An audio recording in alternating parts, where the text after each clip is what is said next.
জুমার নামাজের নিয়ম হলো আগে খুতবা তারপর নামাজ, কিন্তু ঈদের জামাতের নিয়ম হচ্ছে আগে নামাজ তারপরে খুতবা। সংক্ষেপে বলে দিই যে ঈদের নামাজের নিয়ম কিভাবে করবেন। প্রথম কথা হচ্ছে নিয়ত, এটা মুখে বলার নাম না। নিয়ত হচ্ছে মনে, মন থেকে আপনি যখন নিয়ত করেন, এটা কি মুখে বলেন না মনে মনে নিয়ত করেন?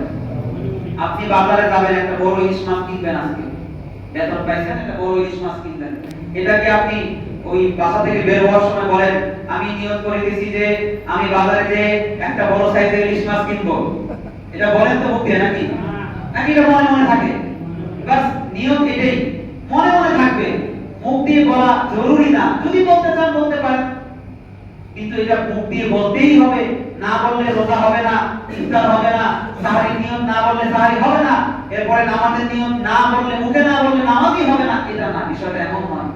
আপনি মনে নিয়ত করবেন যে হ্যাঁ আমি এখন ঈদের নামাজ আদায় করব, আমি এখন জোহরের নামাজ আদায় করব, এটা মনে থাকবে আপনার, মুখে বলা জরুরি নয়, বললেও বলতে পারেন, অসুবিধা নাই। তবে এটা কোনো নির্দেশনা কোরআন হাদিসে পাওয়া যায় না যে মুখেই বলতে হবে। তবে তারপর বলে দিচ্ছি ঈদের নামাজের জামাত আপনারা এইভাবে করতে পারেন যে ঈদুল ফিতরের 2 রাকাত ওয়াজিব নামাজ 6 তাকবীরের সাথে, অতিরিক্ত 6টি তাকবীরের সাথে এই ইমামের পিছনে আদায় করতেছি আল্লাহু আকবার।